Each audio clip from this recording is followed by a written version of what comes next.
welcome to the second episode of the Fox and the Sheep's podcast. My name is Lina and I'm coming to you from Sweden. At first I really want to thank you all for subscribing and commenting on my last episode. It made me so happy, so thank you. It was a joy to read all your lovely comments and questions, answer questions, and that's what it was really nice. And it blew me away how many of you already subscribed after the first episode, so that makes me so happy, so thank you. Today we have very lovely weather outside. The sun is shining and we have a lot of snow here in Dalarna. I've been outside this morning for a walk and it's like in a fairy tale today, so yeah, really beautiful weather. Because it gets quite dark here in our little house when the sun is not shining, I couldn't record until today because the light was too bad, even with the electric light. So I thought I will wait until we have nice weather, so then more light is coming in, and today is the day. So here I am. Yes, I will start by telling you that me and my mom are going to the Edinburgh Yarn Festival, and that's so exciting. I can't wait to go there. I'm really looking forward to it.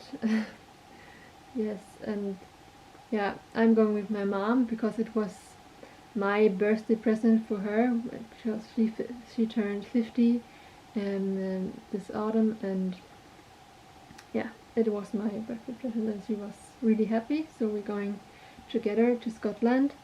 And after the festival we are going up to Inverness because my mom is a big fan of the Outlander books and the series, and after that my mom is flying home to Sweden and I am staying in Scotland because I will WOOF for a couple of weeks. If you don't know what WOOF is, it stands for Worldwide Opportunities of Organic Farming. So it's like an organization that helps volunteers and organic farmers to find each other. So as a volunteer you can find organic farms all over the world that are in this organization, and you can stay there for 2 to several months or just a couple of weeks and help out on a farm with the animals in the garden and yeah, lots of stuff, and learn, and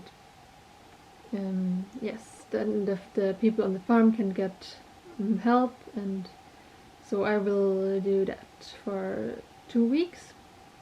I haven't decided yet where I will go, but I will stay in Scotland, and I have contacted 4 or 5 farms in Scotland, and yeah, I will see where I end up at the end, but I think it will be great. And I want to WOOF because I want to learn more about sheep, because my biggest dream is to have my own sheep sometime, so I want to learn more. And in spring it's lambing time, so that will be a great opportunity to learn more about that. So yeah, I'm really looking forward to it, and yeah, I hope I find a nice farm where I can learn lots of stuff. So, yeah. Yes, we can go on to finished objects. Actually, I don't have any finished objects this week from stuff I did in the last episode, so I thought I would show you an old finished object I made a couple of years ago, and it's this lovely vest, as you can see. I made this vest I think 3 or 4 years ago when I went on a folk hög school. It's in Sweden. You have many of these folk schools. It's a school where you can attend different courses for 1 year or a half a year, and you can like do anything. There's theater and singing and different crafts and yeah, everything. So I went a course in traditional textile crafts, and it was a 1 year course, and I lived there at the school for 1 year, and I learned how to spin on a spindle, and spin on a spinning wheel, and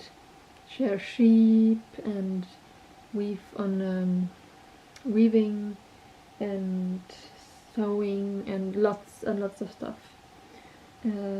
So I learned basically how to shear sheep and make a finished garment from scratch, let's say. So this vest is actually made from scratch. So I sheared the sheep. I don't remember the sheep's name, but I sheared her with a scissor. So it took me about 1.5 to 2 hours, and my hands were so sore after that.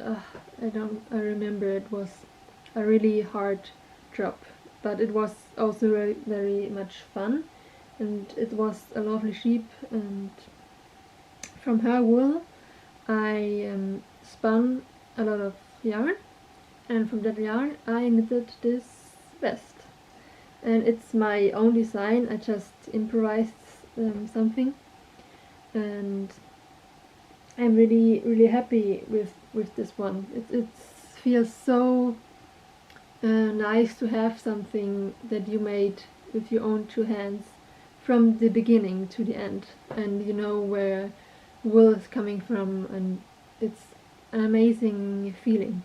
I really love it, and would like to do more of it.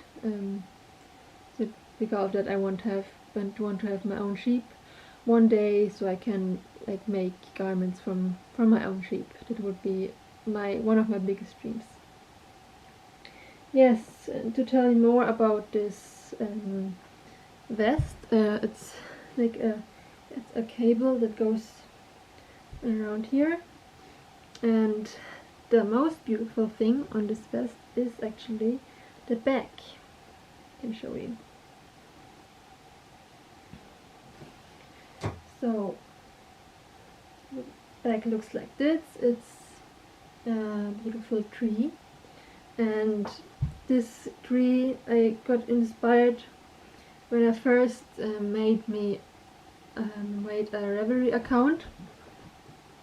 I saw a blanket and it had a tree on it, in cable tree, and I fell in love. So I've tried to like yeah, I got inspired by this tree and made my own little version. Yes, and I wear this vest all the time in winter because it's really warm. It's quite scratchy, but I always wear something under, so it doesn't matter. Yes, and this one is one of my favorite cables, so I had to use it. And I really would like to write a pattern for this vest, but I don't really remember how I knitted it. I knitted it in a really weird way sometimes. The back was pretty simple. It was just like a rectangular, but then I made it a bit weird because at first I knitted a long cable because I thought it could go around my neck here, but then it was so scratchy here in my neck, so I cut it in two, and I attached the cables here at the back, and I attached them like I can show. I attached them here at the back, and then I just knitted a piece that would fit in here for the front to make it a little bit bigger, and I I just looked at the time, okay, here I need a bit more, so I increased and I decreased and I increased, so it was really weird. So I could never write that in any pattern, so I have to think over it and knit it again and find ways to like make it work in some way. Yes, but it's a really lovely vest. I love it so much. Yes, we can go on to works in progress. Because of them I have quite many. I cast on 3 new projects since the last episode, and one of them I talked about in the last episode that I wanted to cast on. I even showed you the yarn, and it's the Tulsi socks by Verena Kors, the Wool Club, and I have come quite far. It's toe-up socks, so I have only the legs left now, and yeah, I really like the pattern. It's quite easy to make. Look like this. And I really love how the speckles are coming out in the fabric, and I really like the feeling of this yarn. Really, you can feel like that's the silk in the rami in the yarn. It's not quite as woolly. It doesn't feel like wool. It feels a little bit more like cotton, but yeah, it's really like it.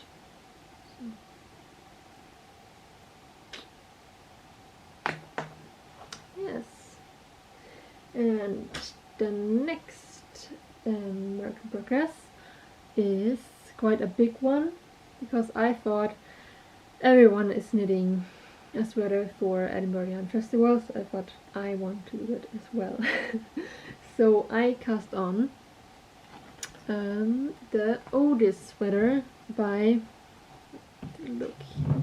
Linda Maron, and I have come so far with the front, and the back is already finished. Take a look.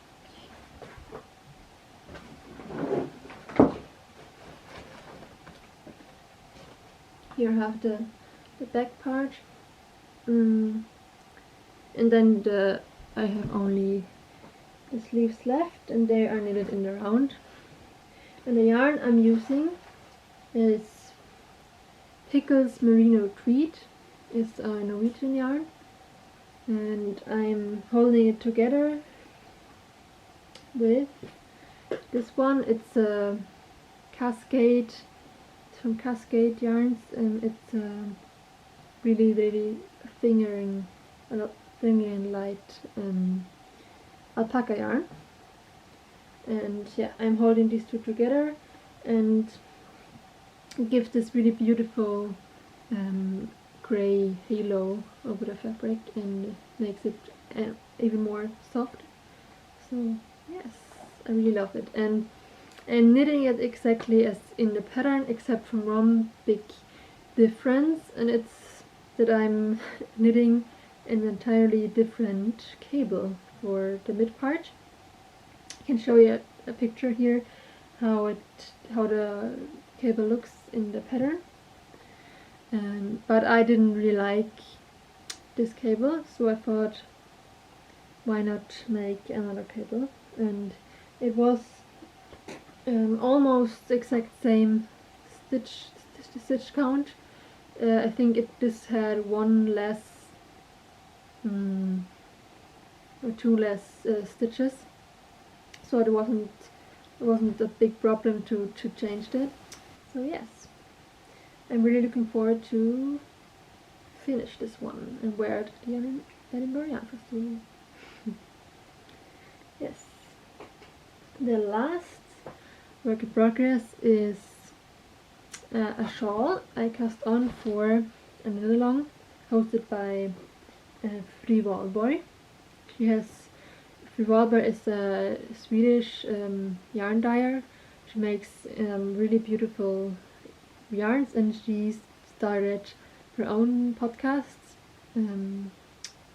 a couple of months ago, and she started a brioche knit along, and I never knitted brioche, but I think it's really beautiful, so I wanted to try it, and I thought it would be fun to make it and do it in a knit along, so I can get help from others. And yeah, I can show it. It's this shawl. It's the Sizzle Pop shawl by Knit Graffiti, and I've come so far. Yes.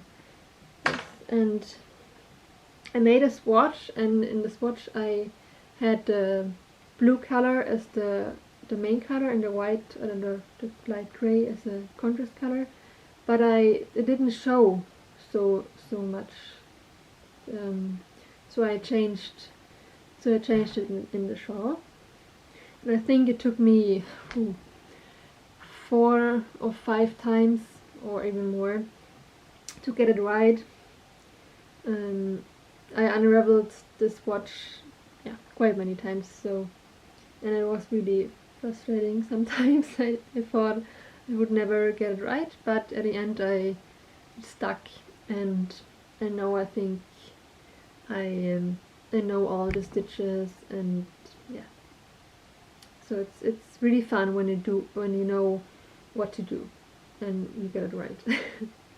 Yes, and I think it will take quite a while until I finish this shawl, but it's a nice project to have. And the yarn I use for that is a Triskelion yarn.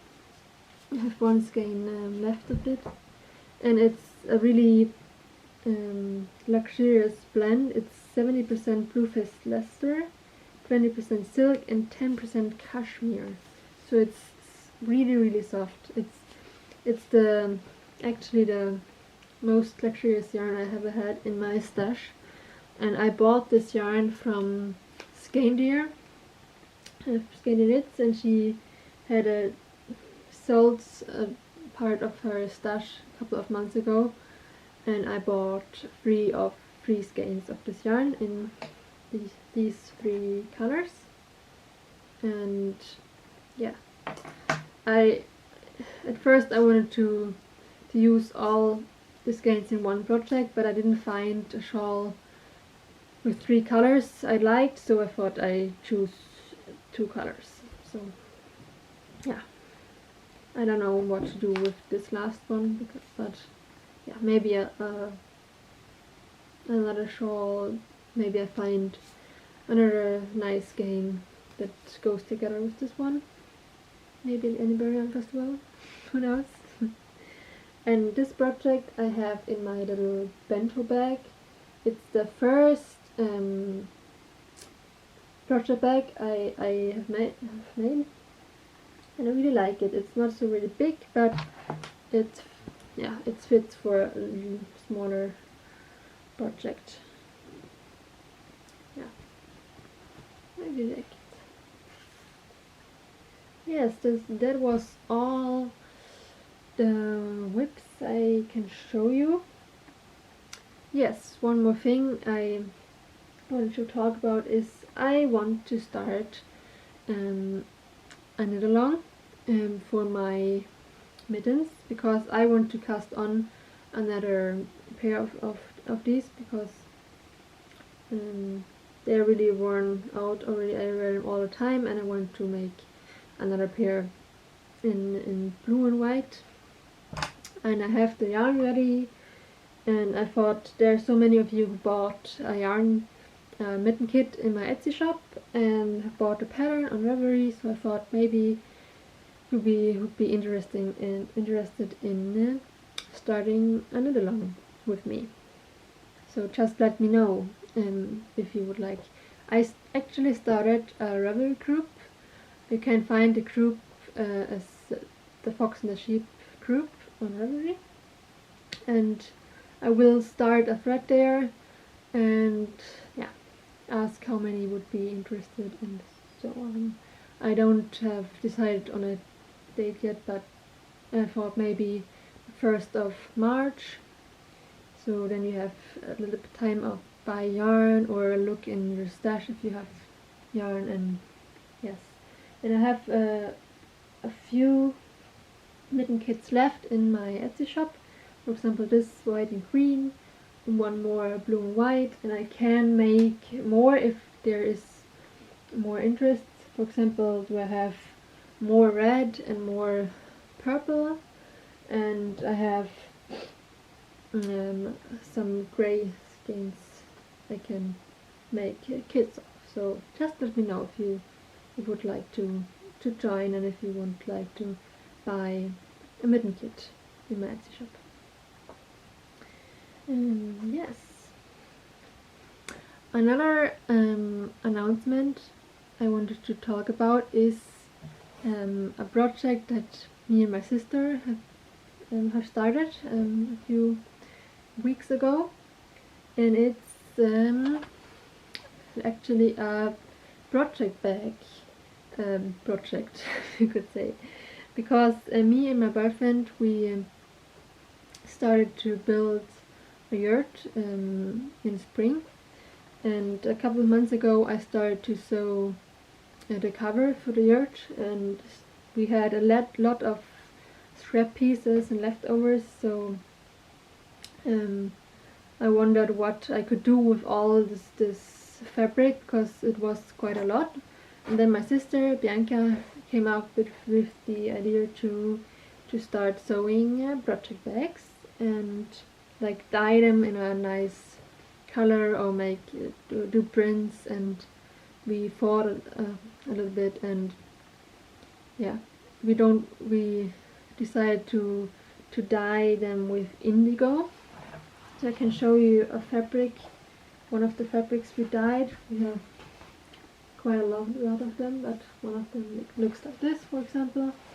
And yeah, we dyed it together, and because I'm not very good with a sewing machine, we decided that Bianca would sew the bags. So I can show you two of her bags. Look like this. And here you can see a little label, because we decided to call our little project for beanie bags. So B for Bianca and Ni for Nina. So, and you can find these beautiful bags in her Etsy shop. At first I had it in my Etsy shop, but now she opened her own, and it's the Chili Creative Handmade Design Etsy shop. I will put it down here. It's quite a long name. Another bag she made is this little bag, and she's really good with the sewing machine. She made this, for example, with the sewing machine, and yeah, all of her bags have like a nice fabric inside as well, and there are different sizes. These one are the smaller ones, but she has also bigger ones for a sweater project, for example. Yeah, just check it out. They're really beautiful, and I like when the project has like a history. So all the fabrics we use is from the yurt, or it's from a charity shop. She's really good with her sewing machine. She, for example, made this lovely dress for me. She is sewing a lot of garments for her little daughter and for herself and for the rest of the family. So she have made quite a few dresses and sweaters for me, and I really love this one. I'll show you how it looks. And I really love the fabric. It's organic cotton. She only uses organic fabrics, and yes, it's really lovely. I love it. So thank you so much, dear sister, for this one. Yeah, and check out her Etsy shop. Her great bags in there. Yes, that was everything about knitting. So and bags, so we can go on to spinning.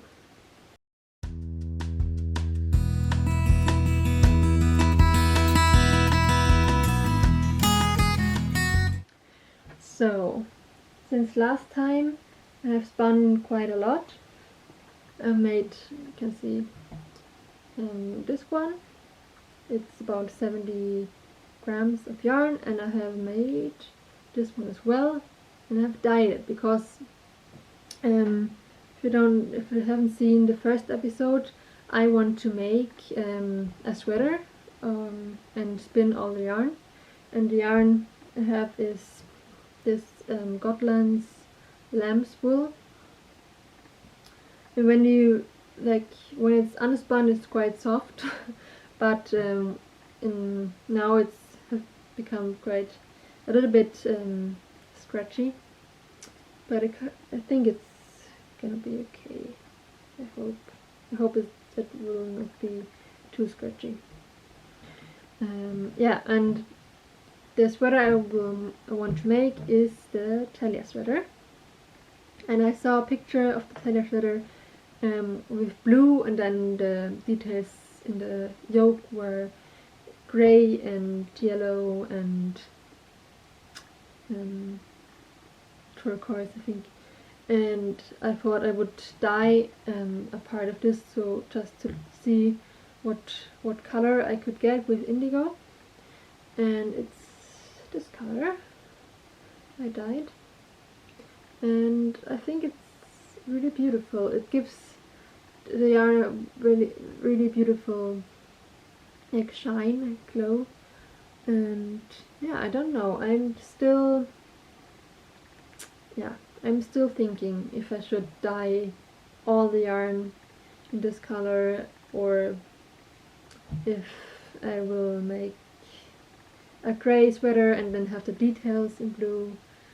So I have a bit more time to think about it, because this project I'm doing together with a dear friend of mine, from Anna from the Dunkelgrün podcast, and I watched her podcast, and she and then at that time I already had the idea to spin yarn for a sweater and make and I had in my thoughts that I would like to make the Talia sweater from Jennifer Steingas. And then she mentioned that she would like to do that as well, and then she mentioned what pattern she would like to knit, and it was the same. So I wrote to her that I had the exact same idea, and it would be great if we could do a knit along together when we both have spun and when we both have enough yarn. So we're going to do that, and it will be it's really fun to have such a project together with someone. And yeah, so we will see when we both have enough yarn to start this sweater. So I think these two together are about 140 grams of yarn, so I think I need about 600 to 700 grams of yarn, so I have quite a lot more to do.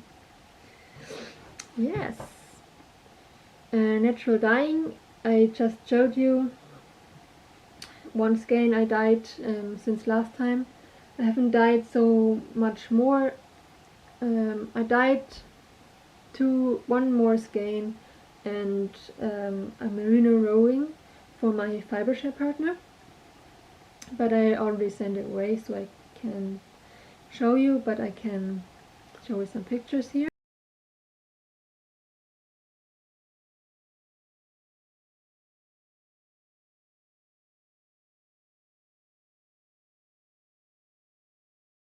Yes, the last thing I want to talk to you about is my woolly ones. So I've carved quite a few of them since last, so I would show you some of them. So here we have two little cats. They're not entirely done yet. I have to repaint the eyes. And then we have a little owl here. So, and then I also made this little weasel or hermelin, I don't know what to call it, but yeah, I think it's really cute. And then I made another owl, and it's not, I didn't have to paint it a little bit more, but I have a new color, or new paint, and it's oil paint. So it's a linseed oil paint, and it's perfect for painting on wood, but it takes quite some time to dry. So yes, but I have different colors in red and like earthy colors and white. So I really like this. And you're blending the paint with a little bit of boiled linseed oil. Looks like this. So we get it like a little bit thinner. You can paint better. And yes, I really like the way it turns out. It's in a really beautiful, natural way. Yes, and I got quite a few requests to show what to do with a nostepinne, because not everyone knows what a nostepinne is. I didn't know until a couple of years ago, so I thought I would show you how to use it, because I will not use one of these because they're not dried yet. So I thought I will use this one. This was a gift from a dear friend of mine. She made it for me because I don't have the time to make one for myself, so she made me one. And yes, you use a nostepinne to wind yarn to a ball, or to a ball you can pull the thread from the inside and from the outside. So I thought I would show you how to use it. Let's see. There's the yarn here at the back. And when I carve nostepinnes, I always have like a little edge here. You can have your yarn around, so you can like tie a knot and then it doesn't slip away. This nostepinne doesn't have it, but I can just go around like up here. Let's see. So you start by like winding the yarn around the nostepinne a few times, like just like this, and then you start by going up like this all the time. It's just always the same, around, and you're turning the nostepinne while winding the yarn. It can take you quite a long time, especially if you have a thin yarn with many meterage, a lot of meterage, but it's a really relaxing thing to do. It's not really hard, just wind same way again and again and again. You can pull it together, so, and then you do that until your yarn is winded up to a little ball, or big ball. Yes. So when you take it off the nostepinne, you have the ball and you have the yarn from the inside and from the outside, like this. Yeah. So that's the old-fashioned way if you don't have a ball winder. It can do that for you. I actually have a ball winder. You can just make it do it really quick, because I have a lot of yarn to wind up, and it would take me ages to wind everything on the nostepinnes, so I don't use it as much as I would like to do, but it's still a nice relaxing thing to do if you're watching TV or a movie or something and can't knit, or yeah, and you can do that because it doesn't require a lot of attention, which I can sit and wind and turn, so quite easy. Yes. And I got lots of requests to show a little carving demo, so I actually filmed the process when I made this little owl, and I thought I would show it to you. And now at the end of the yes, I think that was everything I had to tell you. I can tell you today. I hope you liked this episode, and yeah, I see you next time. Thank you for watching. Bye!